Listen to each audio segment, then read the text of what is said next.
جانور پر ہمیں اس کے چہرے پر مارنے کا حکم نہیں ہے، اس کو اس کی طاقت سے زیادہ بوجھ ڈالنے کا حکم نہیں ہے۔ اللہ کے نبی صلی اللہ تعالیٰ علیہ وسلم کے پاس ایک صحابی آئے، اونٹ پالتے تھے، کہا ایک اونٹ بہت سرکش ہو گیا ہے، اور جب اونٹ سرکش ہو جاتا ہے نا کسی کی کھوپڑی کھینچ لیتا ہے، اب وہ اسی وقت سر کو پکڑ لیا تو آدمی وہیں ختم ہو جائے، وہ کسی کے قابو میں نہیں آ رہا تھا، حضور کے پاس آئے، رسول پاک صلی اللہ علیہ وسلم نے فرمایا چلو میں چلتا ہوں دیکھتا ہوں۔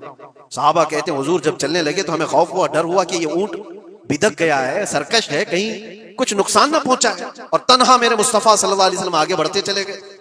صحابہ کہتے ہیں ہمیں ڈر لگ رہا تھا، لیکن میرے عزیزوں وہ رحمت للعالمین ہے، سب کی رحمت بن کر آئے۔ نبی پاک صلی اللہ تعالیٰ علیہ وسلم جب قریب گئے تو اونٹ کوئی سرکشی نہیں کیا، کچھ نہیں۔ حضور پاک صلی اللہ تعالیٰ علیہ وسلم کے چہرے کے پاس اپنا منہ کرتا ہے اور اپنی زبان کو چپڑ چپڑ چپڑ کرتے ہوئے اپنی زبان ہلا رہا ہے، اور حضور پاک صلی اللہ تعالیٰ علیہ وسلم ایسے سنتے جا رہے ہیں جیسے کسی دانشور کی بات سن رہے ہیں۔ پھر نبی پاک صلی اللہ علیہ وسلم اونٹ کے مالک کی طرف متوجہ ہوئے اور کہا یہ اونٹ تیری شکایت کر رہا ہے، یہ اونٹ تیری شکایت کر رہا ہے، یہ سرکش اس لیے ہوا کہ تو اس کی طاقت سے زیادہ بوجھ اس پر ڈالتا ہے اور کھانا اس کو کم دیا کرتا ہے۔ کیا یہ بات صحیح ہے؟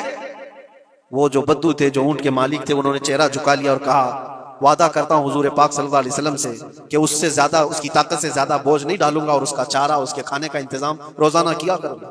نبی پاک صلی اللہ علیہ وسلم نے اس اونٹ کی رسی پکڑی اور مالک کو دے دیا، پھر وہ اونٹ اسی طرح تابعدار ہو کر نکل پڑا۔ یہ اسلام میں میرے آقا صلی اللہ تعالیٰ علیہ وسلم کا عدل تو دیکھو، ان کی طاقت سے زیادہ کا بوجھ ڈالنے کا حکم نہیں ہے۔ اور دنیا یہ پروپیگنڈا پھیلائی ہوئی ہے کہ یہاں جانوروں کو کاٹا جاتا ہے، جو ذبح کرنے کا حکم ہے وہ اللہ کے حکم سے ہے۔ میرے رب تبارک و تعالیٰ نے خود جان ڈالی، ہماری جان کا بھی وہی مالک ہے، جانوروں کے جان کا بھی وہی مالک ہے۔ اگر اللہ کا حکم نہ ہوتا تو ہمیں چونٹی مارنے کی بھی اجازت نہیں، اللہ کا حکم نہ ہوتا تو ہمیں کسی کو بھی قربانی کرنے کی اجازت نہیں ہوتی۔ یہ رب تبارک و تعالیٰ کا حکم ہے، تو ظاہر سی بات ہے ہم اللہ کے بندے ہیں۔ رب تبارک و تعالیٰ جانوروں کی قربانی کا حکم دیا، اس لیے ہر سال بقرعید میں مسلمان قربانی کرتے ہیں۔